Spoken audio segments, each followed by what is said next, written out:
ट्रेनों के संचालन को लेकर केंद्र और छत्तीसगढ़ सरकार आमने सामने आ गई है और केंद्रीय रेल मंत्री पीयूष गोयल ने ट्वीट कर छत्तीसगढ़ समेत 4 राज्यों पर ट्रेनों को अनुमति नहीं देने का आरोप लगाया है। रेल मंत्री के ट्वीट पर सीएम भूपेश बघेल ने रीट्वीट करते हुए लिखा कि केंद्रीय रेल मंत्री जी, आपका बयान तथ्यहीन और आधारहीन है। सीएम एक और ट्वीट करते हुए उन्होंने लिखा है कि अब आप सार्वजनिक रूप से गलत बयान दे रहे हैं। मजदूर जो कष्ट और पीड़ा झेल रहे हैं उसके लिए उत्तरदायित्व राज्य नहीं है। राज्यों पर दोष मढ़ना ठीक नहीं है।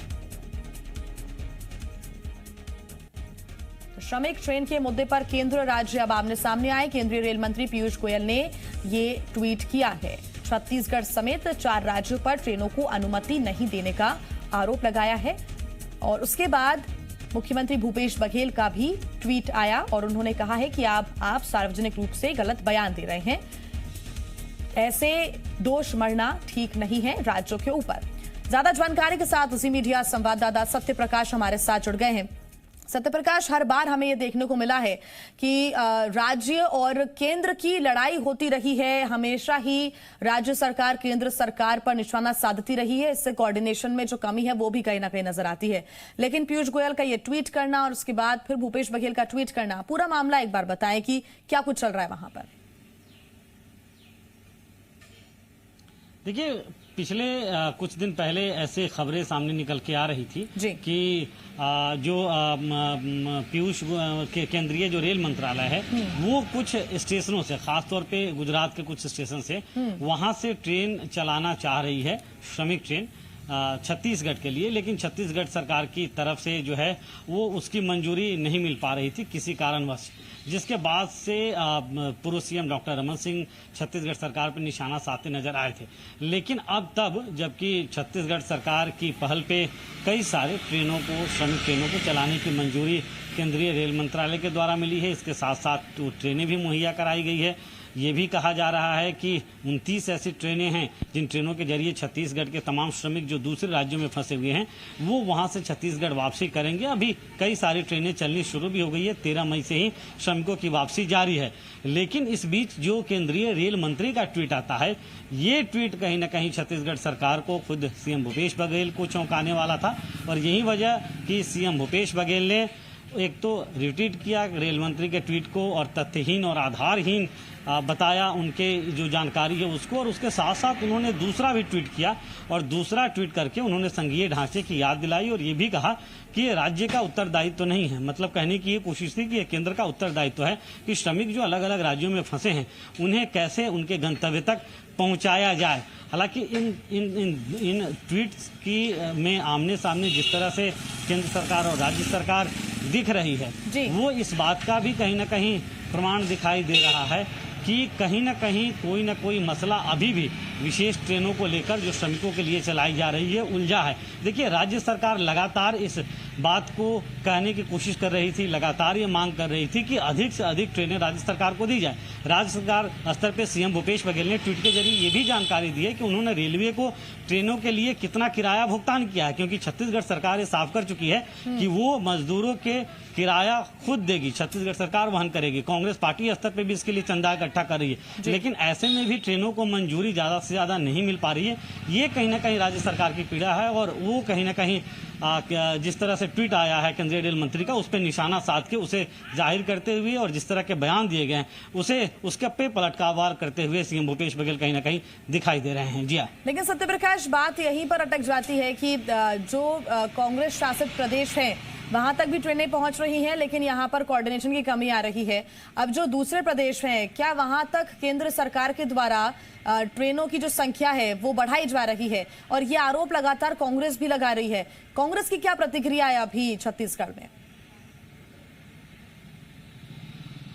बिल्कुल, देखिए, कांग्रेस तो साफ तौर पे कह रही है कि केंद्र सरकार की तरफ से अगर समुचित व्यवस्था ट्रेनों के लिए की जाती है और जिस तरह से छत्तीसगढ़ की तरफ से खुद सीएम भूपेश बघेल ने मांग की थी जितनी ट्रेनों की, अगर उतनी भी व्यवस्था समय रहते कर दी जाती तो आज श्रमिकों की ये दशा नहीं होती। देखिए, आज भी श्रमिक जो हैं वो पैदल कई सौ किलोमीटर चलने के लिए मजबूर है। भले लाख व्यवस्थाएं करने का दावा केंद्र सरकार या राज्य सरकार स्तर पर की जा रही हो, लेकिन जो जमीनी हकीकत हो यही है कि श्रमिक आज भी परिवहन की ठीक व्यवस्थाओं से महरूम नजर आ रहे हैं। हाँ, कई सारे समाजसेवी संगठन हैं जो उन्हें खाने के पैकेट दे रहे हैं, कुछ दूर छोड़ने की व्यवस्था कर दे रहे हैं, लेकिन उनके गंतव्य तक सही तरीके से व्यवस्थाओं के तहत छोड़ा जाए, ये व्यवस्था सभी के लिए अभी भी श्रमिकों के लिए मुहैया नहीं हो पाई है। यही वजह है कि अभी तस्वीर कमोबेश वैसे ही है कि कई सौ किलोमीटर श्रमिक पैदल चल रहे हैं और दूसरी तरफ राजनीति में व्यवस्था उलझी हुई है। जी हाँ, बिल्कुल सत्यप्रकाश, लेकिन वाकई यहाँ पर कोई सबूत या तथ्य देने की बात भी कही जा रही है, क्योंकि अगर भूपेश बघेल इतना बड़ा आरोप भी लगा रहे हैं कि ये सब बातें तथ्यहीन हैं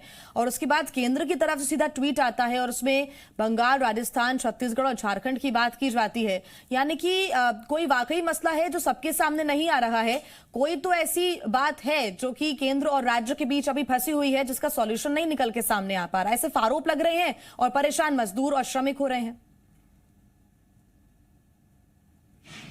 बिल्कुल, देखिए, हालांकि ये भी है कि जो ट्वीट केंद्रीय रेल मंत्री ने किया है उसमें उन राज्यों पे वो निशाना साधते हुए नजर आ रहे हैं जो राज्य बीजेपी शासित नहीं है। ऐसे में भी सवाल उठ रहा है कि क्या सिर्फ जो कांग्रेस शासित या जो कांग्रेस के सहयोग से बने हुए जहां पे सरकारें हैं वहीं पे क्या ऐसी दुविधा आ रही है। इस ट्वीट से यही कहीं ना कहीं झलक रहा है और इसलिए इसे थोड़ा सा राजनीति से प्रेरित भी माना जा रहा है सियासी तौर पे कांग्रेस के तमाम नेताओं के द्वारा।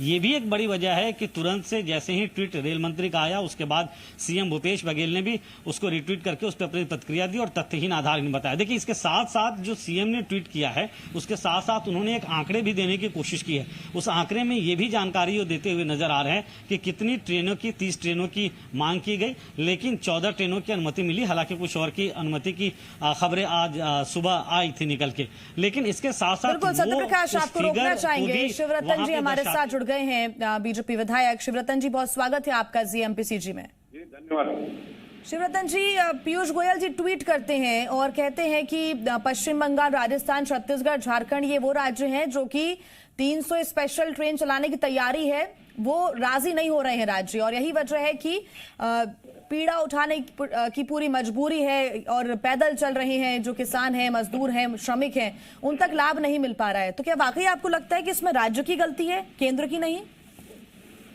देखिए, जो श्रमिक जी अपने गृह प्रांत को छोड़कर अन्य प्रांतों में कार्य के लिए गए हैं, उनके नाम पर पूरी कांग्रेस पार्टी राजनीति करने में लगी हुई है। पहले सोनिया गांधी जी ने आरोप लगाया कि केंद्र सरकार ट्रेन नहीं दे रही है, और बाद में कहा कि केंद्र सरकार किराया वसूल कर रही है, और आखिरी में ये कहा कि ऐसा किराए का पेमेंट कांग्रेस पार्टी करेगी। जब केंद्र की ओर से क्लियरिफिकेशन आया कि भाई 85% केंद्र रेल विभाग में ये करेगा वहन, जी प्रदेश को 15% करना है, तो फिर उसका कोई जवाब नहीं आया जी। और अभी स्थिति ये है, छत्तीसगढ़ के 3 लाख से ज्यादा मजदूर छत्तीसगढ़ के बाहर फंसे हुए हैं, परेशान हैं, लगातार वो गुहार कर रहे हैं उनको घर लाया जाए। मैं कल स्वयं माननीय मुख्यमंत्री जी से मिलने गया था और मैंने 2000 लोगों की सूची भेजी है कि ये लोग आना चाहते हैं, इनको लाने की व्यवस्था करो जी। एक तरफ ये कहते हैं कि हमको ट्रेन नहीं मिल रही है, तो मैंने सार्वजनिक रूप से कल कहा था कि मुख्यमंत्री ने कितने ट्रेनें मांगी है और कब तक मांगी है तो सार्वजनिक करें। और आज जो स्थिति आ रही है कि पीयूष गोयल जी बोल रहे हैं कि ट्रेनें खड़ी है, कोई लेने वाला नहीं। कांग्रेस की जहां जहां सरकारें हैं या कांग्रेस के गठबंधन की जो सरकारें हैं, वो श्रमिकों के दर्द को नहीं समझ पा रही है या समझने के बाद उसको अनदेखा कर रही है। ठीक। केंद्र सरकार ट्रेन देने को तैयार है, इनको ट्रेन लेना चाहिए और अपने श्रमिकों को अपने प्रांत में वापस लाना चाहिए। ठीक, शर्मा जी आप बने रहिए हमारे साथ। कांग्रेस से किरणमयी नायक हमारे साथ जुड़ गई हैं। किरणमयी जी, आपका बहुत स्वागत है जी मध्य प्रदेश छत्तीसगढ़ में। आपको आवाज आ रही है? जी हाँ, आ रही है, बोलिए। मैम, आपसे यही जानना चाहेंगे कि केंद्र राज्य सरकार के ऊपर आरोप लगा रहा है, राज्य सरकार केंद्र सरकार के ऊपर लगा रही है, मजदूरों को लाभ नहीं मिल पा रहा है, सुविधा नहीं मिल पा रही है, पैदल चल रहे हैं, हादसे हो रहे हैं, चाहे वो गुना में हादसा हुआ हो, 8 से 6 मजदूरों की यहाँ पर हर दिन मौत हो जाती है। औरंगाबाद में आपको पता है क्या स्थिति रही, कई मजदूरों ने अपनी जान गंवाई। लेकिन यहाँ पर आरोप प्रत्यारोप जरूर हो रहे हैं।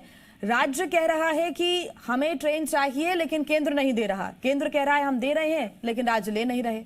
किसकी गलती है?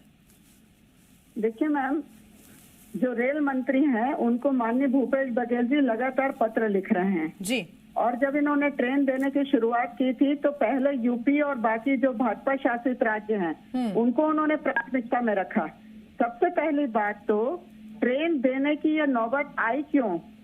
माननीय मोदी जी ने जिस तरीके से एकाएक 24 तारीख को लॉकडाउन की घोषणा की, तब इन्होंने ना तो सोचा ना समझा कि लाखों करोड़ जो मजदूर हैं उनकी गुजर बसर कैसे होगी। और आज सार्वजनिक रूप से मजदूरों के जो दुर्दशा हो रही है उस पर माफी मांगने के बजाय फिर से राजनीति कर रहे हैं। इनको तो पहले से ही जब पत्राचार किया जा रहा था कि ट्रेनें दें और हमें जानकारी दें, तो पहले भी इन्होंने भेदभाव करने की कोशिश की कि गुजरात से सीधा बैठा करके, और अगर राज्यों को पता नहीं तो ये इस तरीके की जो ये हरकतें कर रहे हैं, बचकानी हरकतें कर रहे हैं। केंद्रीय मंत्री हैं, माननीय प्रधानमंत्री जी हैं, इनके जो सलाहकार हैं, मुझे ऐसा नहीं लगता कि सबके सब जिम्मेदार हैं। जब केंद्रीय स्तर पर ये सारे इतने बड़े फैसले हो रहे थे, ऐसा नहीं है कि लॉकडाउन एक दिन में खत्म होना है या एक दिन के जनता कर्फ्यू से खत्म हो जाना है। इनको पहले से मालूम था कि पूरे देश में स्थिति भयावह होने वाली है, तो इनको अनुमान नहीं था कि इतने सारे मजदूरों को। ठीक है किरण जी, लेकिन अब तो स्थितियां हाथ से निकल चुकी हैं। 50 से 52 दिन हो गए हैं लॉकडाउन के, और ट्रेन भी कैंसिल हुए, रद्द हुए, आपको पता है कि 50 दिन हो चुके हैं। लेकिन इसके बाद अगर श्रमिक और स्पेशल ट्रेनें चलाई जा रही हैं, तो इसमें छत्तीसगढ़ के ऊपर ये आरोप केंद्र सरकार लगा रही है कि हम 300 स्पेशल ट्रेनें चलाने के लिए तैयार हैं। 4 राज्यों के नाम लिए हैं जो कि नॉन बीजेपी वाले हैं। अब ये राज्य ट्रेन लेने को तैयार नहीं है। क्या ये तथ्यहीन लगता है आपको? बिना किसी सबूत के ऐसे ही बस आरोप मर दिया गया केंद्र की तरफ से? बिल्कुल, ये पूरी तरह तथ्यहीन है और जानबूझ करके छत्तीसगढ़ को बदनाम करने के लिए किया है, षड्यंत्र पूर्वक किया है, क्योंकि इनको मालूम है कि मध्य प्रदेश की स्थिति कितनी भयावह हो चुकी है, गुजरात की स्थिति कितनी शिवरतन जी भी हमारे साथ बने हुए हैं। किरण में जी, उनका ये आरोप है कि अगर भूपेश सरकार की तरफ से, अगर मुख्यमंत्री की तरफ से कोई ट्रेनें मांगी गई हैं तो उनकी डिटेल सार्वजनिक कर दी जाए, कौन कौन सी ट्रेनें चाहिए इसको सार्वजनिक कर दिया जाए। किरण मई जी, मुझे लगा आप शिवरतन शर्मा जी से नहीं, आपसे पूछ रही हूँ क्योंकि उन्होंने ये आरोप लगाया है कि अगर मुख्यमंत्री ने ट्रेनें मांगी हैं तो उसकी पूरी डिटेल सार्वजनिक कर दी जाए। भाई देखिए, ऐसा भारतीय जनता पार्टी के जो नेता हैं उनको गाल बजाने के अलावा कोई काम नहीं है। पहली चीज ये है कि जो मांगना था वो केंद्र में रेल मंत्री के पास भेज चुके हैं चिट्ठी जी। यदि इनको बहुत ही मांगने की आवश्यकता है तो उनसे मांग सकते हैं, पूछ सकते हैं कि जो चिट्ठी भेजी थी उसके बाद क्यों नहीं दिया जा रहा है। अब उसके बाद में जब रेल मंत्री के द्वारा इस तरीके का घटिया दोषारोपण किया जा रहा है तो फिर शिवरतन शर्मा जी और बाकी लोगों को दोषारोपण से तो कोई औचित्य नहीं होता है। पूछ लेते हैं शिवरतन शर्मा जी, किस आधार पर ये दोष मढ़ा जा रहा है? और दूसरी बात ये भी कि अगर इन 4 प्रदेशों ने ही मना किया है ट्रेन लेने से और अनुमति नहीं दी जा रही इन 4 राज्यों के अलावा, तो जो दूसरे राज्य हैं वास्तव में कोरोना के नाम पे कांग्रेस पूरी तरह से दिग्भ्रमित है। अभी बहन जी ने कहा कि अचानक लॉकडाउन लागू कर दिया गया जी। मैं इनके 2 बड़े नेताओं का बयान सिर्फ आपको स्मरण दिलाना चाहता हूँ जी। राहुल गांधी जी का बयान आया कि लॉकडाउन घोषित करने में देरी की केंद्र की सरकार ने, और सोनिया गांधी जी ने कहा कि हड़बड़ी में लॉकडाउन घोषित कर दिया गया। दोनों बड़े नेता हैं, दोनों का अलग अलग बयान आया। और जहां तक मैंने कल भी कहा है, माननीय मुख्यमंत्री जी से व्यक्तिगत निवेदन भी मैंने किया है जी कि अगर आपको श्रमिकों को लाना है तो आपने कितने ट्रेनें मांगी है, आप उसको सार्वजनिक करने में क्यों चूक रहे हो? आपने वास्तव में जितने ट्रेनों की आवश्यकता है उतने ट्रेनों की डिमांड ही नहीं देगी केंद्र सरकार। खाली केंद्र के ऊपर दोषारोपण कर रहे हो कि हमको केंद्र। आप देखिए, महाराष्ट्र से उत्तर प्रदेश जब मजदूर जा रहे थे, गुना में एक्सीडेंट हो जाता है, तो फिर इस पर राजनीति क्यों? महाराष्ट्र से उत्तर प्रदेश जब किसान जा रहे थे तो गुना में एक्सीडेंट हो जाता है, 8 मजदूरों की मौत हो जाती है। यूपी सरकार कहती है कि महाराष्ट्र सरकार की गलती है, महाराष्ट्र सरकार कहती है यूपी सरकार की गलती है। यूपी में बीजेपी है, महाराष्ट्र में उद्धव ठाकरे हैं। अब यहाँ किसकी गलती है? देखिए, सीधी बात यह है कि अभी सभी प्रांतों के श्रमिकों को घर पहुंचाने की आवश्यकता है। अब प्रदेश सरकार की जवाबदारी है वो केंद्र से ट्रेन की डिमांड करे, और जब केंद्र से डिमांड कर रही है उस डिमांड को जी उसको सार्वजनिक करना चाहिए प्रदेश की सरकारों को। ठीक, शर्मा जी आप बने रहिए हमारे साथ। संवाददाता सत्य प्रकाश हमारे साथ लगातार जुड़े हुए हैं। सत्य प्रकाश, कोई सवाल बीजेपी से? बिल्कुल, देखिए शिवरतन जी से हमारा सवाल यही है कि क्या केंद्रीय रेल मंत्री ने जो ट्वीट किया है वो 4 राज्यों के लिए ही वाजिब दिखता है क्या? क्योंकि कई सारे ऐसे भी प्रदेश है, जैसे हमने आज ही रायपुर में कई सारे ऐसे श्रमिकों से बात की जो उत्तर प्रदेश के गोरखपुर और आसपास जाना चाह रहे थे, लेकिन उनके लिए कोई भी किसी भी तरह की ट्रेनों की व्यवस्था नहीं की और वो पैदल रायपुर होकर अपने सीमा तक, अपने स्टेट के सीमा तक जाने के लिए मजबूर हैं। तो क्या उत्तर प्रदेश ने उनके लिए व्यवस्था की होती तो क्या वो ऐसे पैदल चलने को मजबूर है? तो क्या सिर्फ ये कांग्रेस शासित प्रदेशों में ही दिक्कत है? क्या उन्हें नहीं लगता कि बीजेपी शासित प्रदेशों में भी ऐसी दिक्कतें हैं या वहां से भी वैसी पहल नहीं की गई है? शिवरतन जी, देखिए, जहां बीजेपी शासित है, चाहे प्रदेश है, वहां ट्रेनों की डिमांड लगातार की जा रही है और ट्रेनें लगातार मजदूरों को लेकर के यूपी बिहार जा रही है। कुछ घटनाएं हैं, हो रही है, मैं इससे इनकार नहीं करता, पर छत्तीसगढ़ की तुलना में 10 गुना ज्यादा ट्रेनें वहां श्रमिकों को लेकर जा रही है और लगातार प्रदेश की सरकार वहां डिमांड कर रही है। ठीक। और यहाँ तो हम डिमांड नहीं कर रहे हैं, खाली केंद्र ऊपर दोषारोपण कर रहे हैं कि केंद्र हमको ट्रेन नहीं दे रहा है। अगर हमने केंद्र से डिमांड की है तो उस डिमांड को सार्वजनिक करने में माननीय मुख्यमंत्री जी को क्या तकलीफ है? ठीक है, ये भी आगे जाके एक बड़ा सवाल है। इसका जवाब अब देखते हैं, प्रतिक्रिया जो होती है वो कांग्रेस तरफ से क्या आती है, देखने वाली बात होगी। शिवरतन जी, बहुत धन्यवाद आपका हमारे साथ जुड़ने के लिए। किरणमयी नाइक जी, आपका भी बहुत धन्यवाद। सत्यप्रकाश, आप हमारे साथ जुड़े, बहुत धन्यवाद तमाम जानकारी के लिए।